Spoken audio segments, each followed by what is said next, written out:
我喜欢热闹，给人家整的跟那个棋牌社似的，是吧？这家多热闹，天天回家一推开门，咱这棋牌社的名就叫老人与孩。掌声有请史岩。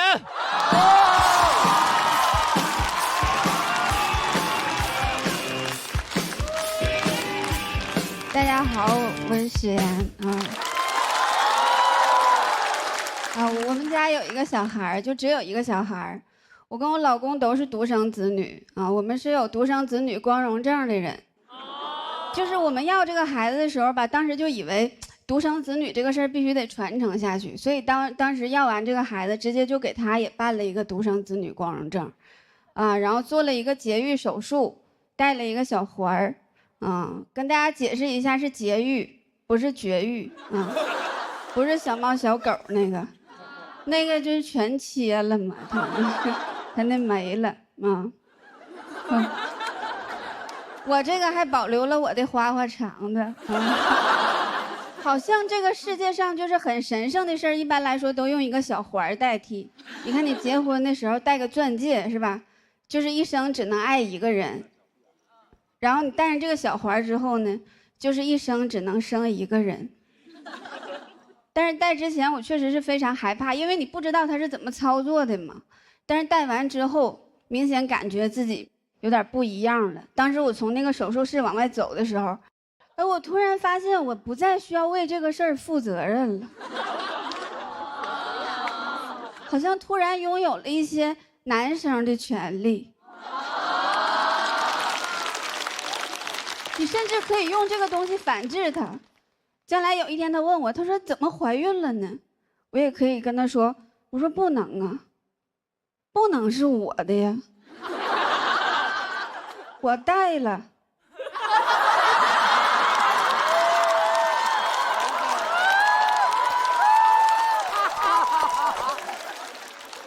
当时医生就跟我说，他说这个东西能管10多年但是戴上没2年就开放3胎了。然后婆婆就跟我说，她说赶紧生吧，生3个，生3个光荣。我说妈，这把能定下来不啊？上把我都熬印了。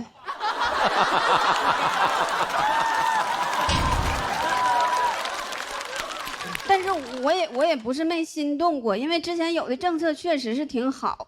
去年有一个银行推出了一个优惠，叫生育贷款。不知道你们听过没有？它啥意思呢？就是凡是生2个或者是3个孩子的家庭，它可以给你提供一些这个生活上的贷款。真的，我当时看见这个新闻的时候，我说这个银行是骗小孩呢吧？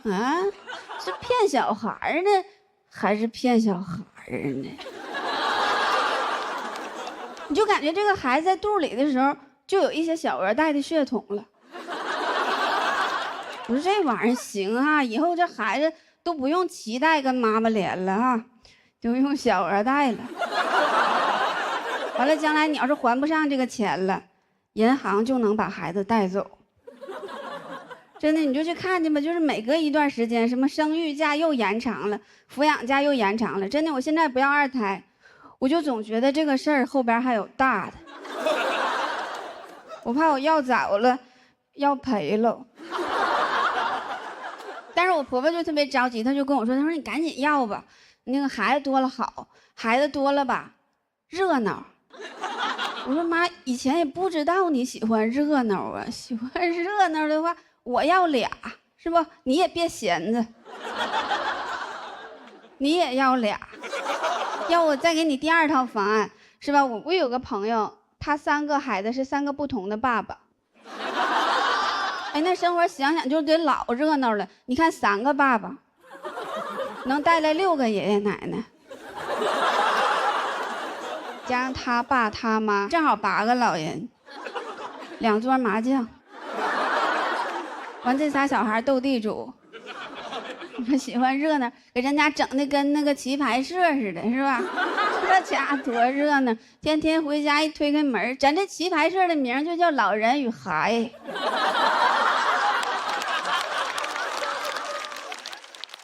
真的，反正我不知道别人，就对于我来说，你让2个人整3孩子，我就觉得压力实在是太大了。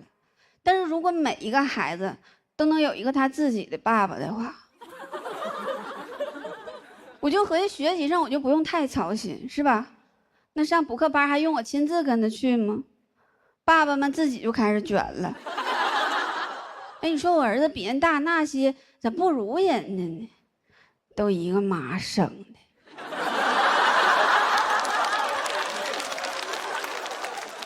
爹不行。反正就刚才都是闹玩的，就这个事儿，就是还是得看自己的情况，就一个也行。但是你觉得3个，你要是有精力照顾也挺好。反正我家里有一个，我是够呛了，现在都要命了。再来俩老公，我真照顾不过来了。反正真大岁数了，精力允许，法律也不允许了。讲到这儿吧，谢谢大家。谢谢史岩的表演，喜欢他的观众朋友们，请千万不要忘记为他投票。3、2、1，好，再次谢谢史岩。大林去年是看过史岩姐，看过，我非常喜，老严也特别喜欢他，啊，这个特别喜欢史岩老师的这个慢条斯理这个性格，喜欢我这个性格，啊，特别可爱。包括他讲的很多东西其实是稍微会有一些尖锐的，但是因为呢他自己的这个表演风格，他能够把这些东西非常圆融的，然后能讲给大家。我的感受是好像比去年更狠了。去年试了试，哎，这样大家能接受，那我不妨再往前走半步，是吧？我特别喜欢你，很喜欢你的表演风格。是不？我也喜欢你的表演。我还追着你的那些短视频，有的时候你的更新。天哪，你别看了，我太羞耻了，我别看了，给我拉黑吧呀！做人太极端了，这可以点不感兴趣的是吧？有时候总有人在问这个，为什么我们这些女演员朋友们总在谈论自己作为一个女性如何？我觉得这个今天好多朋友的演出也给出了至少其中一个答案吧，就是他们真的还有很多问题没跟大家聊完呢。恭喜史岩拿到了气氛组的2票，那比赛继续。接下来要登场的这位演员，在去年的节目里收获了笑声，也给观众展现了泪水。我们掌声有请大老王！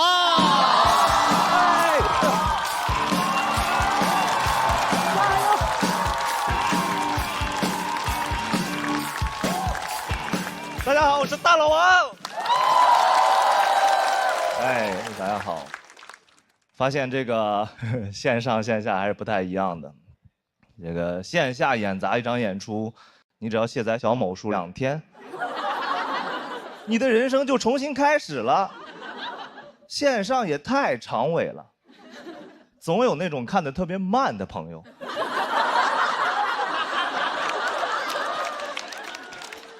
有那种最近才看到第2期的，给我发私信，说大老王，你是最棒的。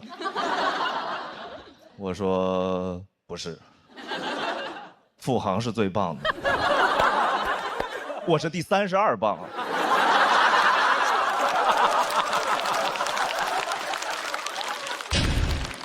你没有朋友吗？没人给你剧透吗？小某书不猜你喜欢吗？你买咖啡送付航贴纸的时候，你不好奇吗？啊？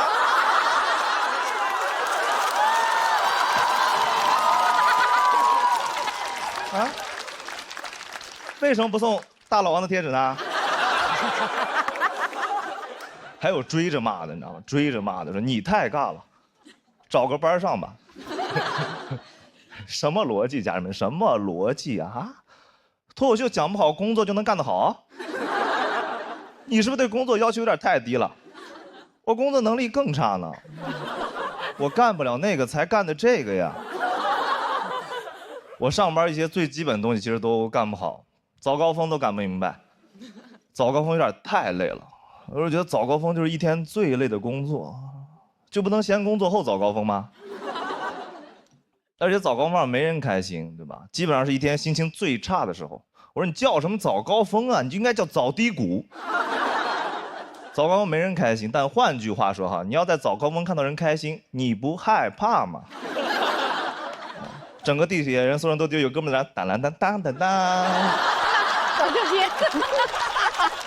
你感觉他背着小书包就去炸单位了，你知道吗？到了公司，老板不在，一顿乱炸，基层互炸。老板来了，懵了，人呢？哦，优化完成了。我不理解早高峰，原因是早高峰的目标叫打卡，打卡又是我认为21世纪最抽象的发明，对吧？这玩意儿太有意思了。你看啊，人到了公司，没打卡，不算到。对吧？人没到公司，打卡了算到。怎么定义存在？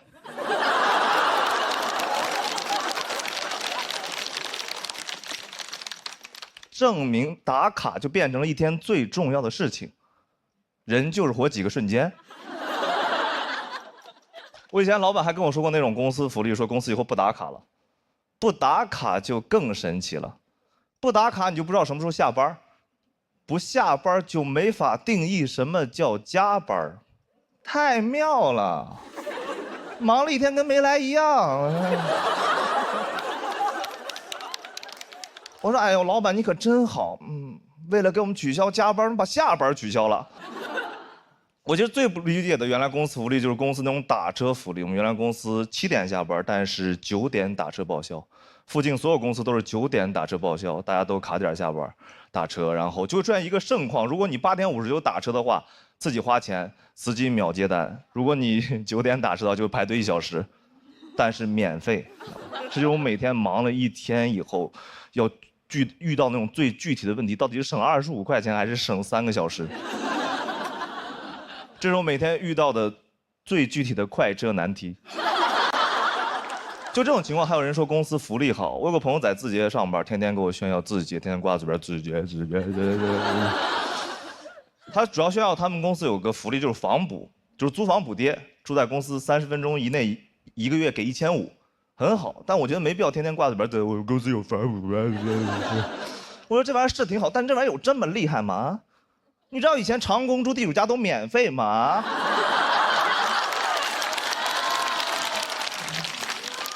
主要是你爱公司，对吧？你有没有想过公司是怎么称呼你的，对吧？公司对员工有个统称，叫官方的说法叫人力资源。听听朋友们听这个词多吓人，你是资源，风力资源、水利资源、人力资源。我那朋友还挺开心，说资源那不挺好呢？我是资源。我说好，你是煤，你是矿，你是电，你是光，你是唯一的神话，行了吧？啊？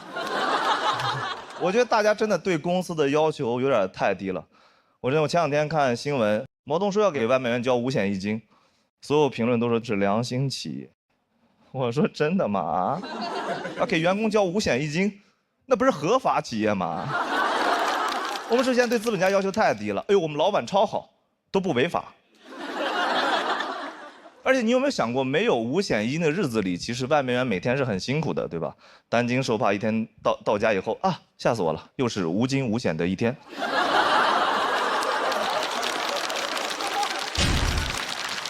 朋友们，我聊这些是因为我不上班，你能理解吧？我站着说话不腰疼，好吧？是。别听进去的，明天上班就疯了啊！大家我要上。别整好吧，不要。我能说这些是因为我从那里面出来了，我可以说这些。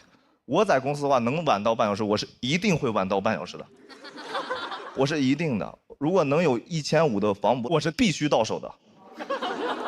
这就是我的英雄主义。这是我认为我的英雄主义，就是每个普通人的英雄主义，就是在你加班到每个普通人英雄主义，就是在你加班，就是在你熬夜加班到晚上9点以后，依然选择等公司打车下班。谢谢大家。谢谢大老王的表演。喜欢他刚刚这段表演的朋友，千万不要忘记为他投票。投票倒计时3、2、1。再次感谢大老王。咋的了？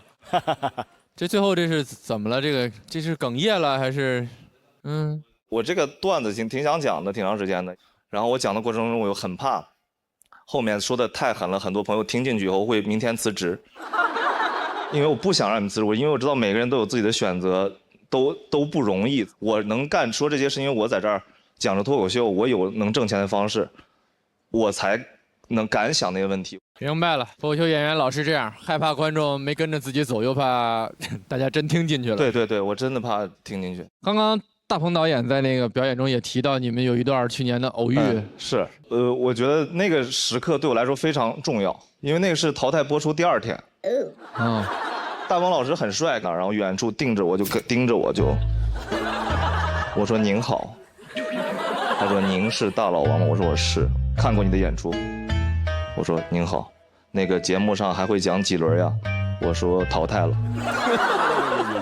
然后很感动，因为大鹏老师说很喜欢你的段子，然后说以后来看你的线下演出，我就给我推了微信，我就把我最近所有场次都发给他了。他说想看的是付航的，然后本来这节目组邀请我说来当一集的嘉宾，我说有没有大老王？他是我来参加的一个巨大的动力，因为我很想在现场能够见证你能够晋级，但是你怎么演着演自己演崩了呢？到最后怎么就最后那一句话怎么就……我觉得没崩，我刚刚觉得没崩，设计，然后好坚强啊！陆姐，我是不是嘴硬了？现在是，陆姐，我变厉害了我。大老王回宫。热搜男人就是嘴硬。刚刚我在后台遇到大老王，那确实是很紧张啊。就是他整个人，他那么高嘛，我那么一小只，我在那我说你没事吧？他整个人已经就是没事。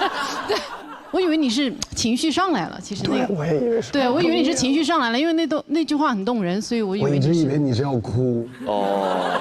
我争取不哭嘛，不是。我觉得有时候你不卡那一下，观众反而不会听得那么认真啊。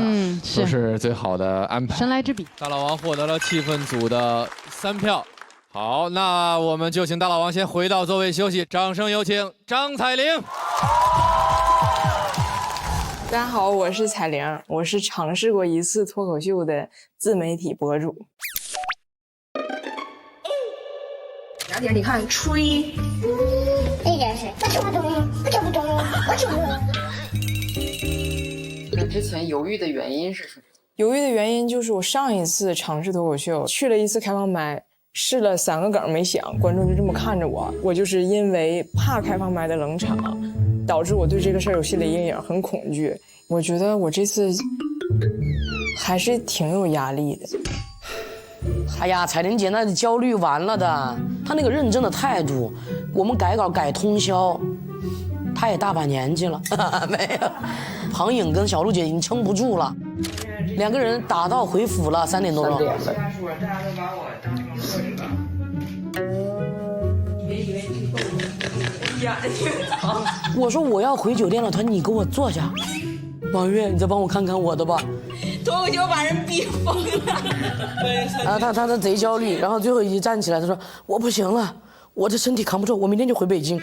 然后一回去小脸儿，一回去在群里面给我发的消息，容光焕发，所有的五官都在向上提。不是，我回北京了之后，我回家在家里练。我说大家好，我是彩玲，我是脱口秀演员。然后拿铁赛达，大家好，我是彩玲。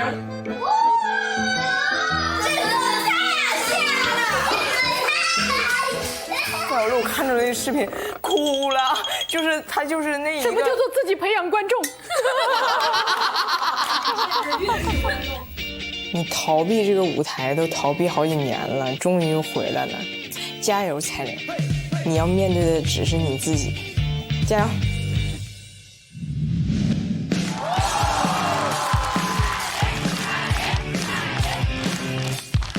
大家好，我是彩玲。我是一个网红，但我发现网红现在不是一个好词儿，不信咱试试啊。大鹏导演最近是不导了一个新电影，叫什么来着？长安的荔枝。长安的荔枝挺好，对吧？咱们把网红放进去，长安的网红荔枝。一听就不是什么好大棚种出来的。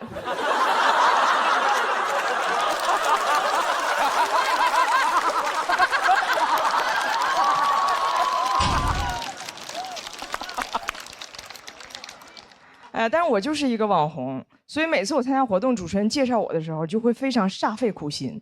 张彩玲，大胖媳妇儿的媳妇儿，互联网超高人气女老铁。我心想，这还不如网红呢。还有一次更夸张，主持人说：“欢迎张彩玲，跨国家庭幽默短剧创始人。”我老公听完吓一跳，谁撞死人了？我说我撞死你汉语老师了。因为网红不好听，现在很多人管我们叫博主。博主就是你发的博，你是他的主人，你的职业叫博主。如果这么定义职场，那财务叫财主，全职带娃叫妈祖，东北公务员都叫关东煮。作为短视频博主，收获了非常多的点赞，所以现在很多人问我彩玲短视频到底有没有流量密码。我今天说句掏心窝子的话啊，你别想那些歪门邪道，你就踏踏实实沉下心来，嫁个精神病。我妈第一次刷我视频，看还有这么多赞，非常不理解。她说：“咱国家年轻人是不是精神压力大呀？怎么专挑着精神病当网红呢？”我说：“有的国家精神压力更大，还选精神病当总统呢。”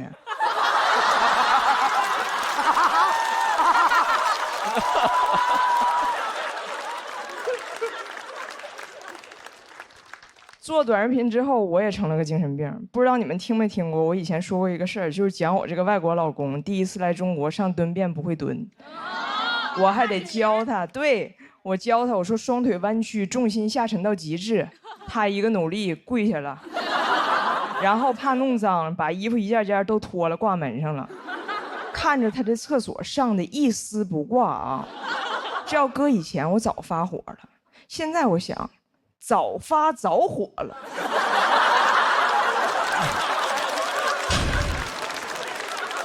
多好的老公啊，自带流量，他能掉里头就更好了。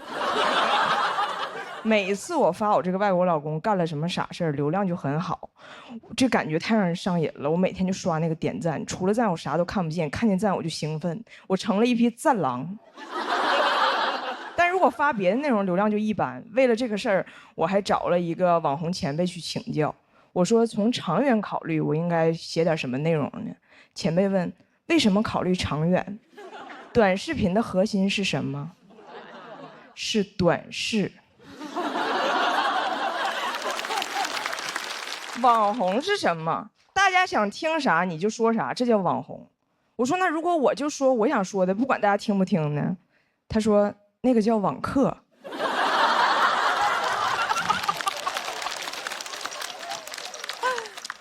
前辈说网红的优点就是流量大，号说火就火；网红的缺点是寿命短，号说封就封。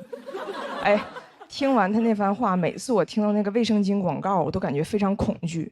不管流量多大，都能瞬间消失。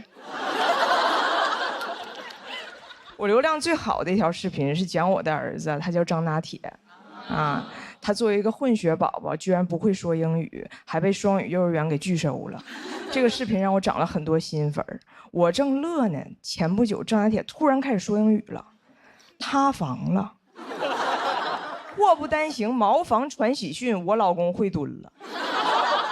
听着儿子英语发音准确无误，看着老公在厕所蹲得稳如泰山，我心想这日子没法过了。哎，你们这么正常，我发啥呀？是你们自我成长的时候吗？你说一个好好的外国小孩，怎么还说上外国话了呢？我这个号起号就是靠老天爷赐我精神病，现在流量来了，精神病怎么还擅自痊愈了呢？我觉得王菲春晚那首歌就是给我唱的，世界赠予我，也赠予我，赠我一场病，又慢慢痊愈摇风铃。他俩痊愈谁疯了？ 0。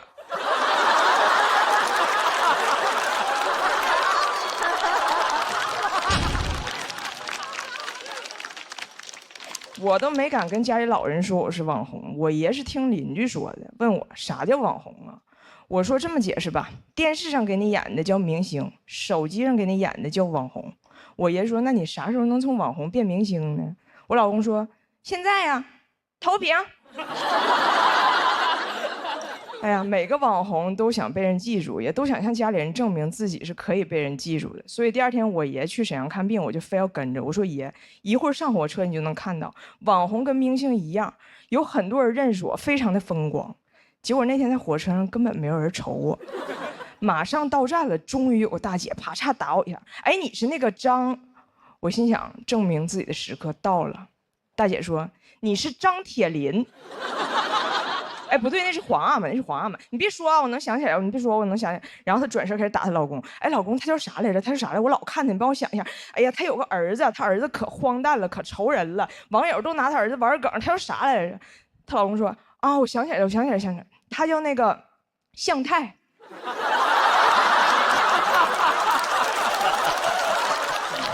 我是彩玲，谢谢大家。谢谢彩玲的表演，喜欢她表演的朋友千万不要忘记为她投票。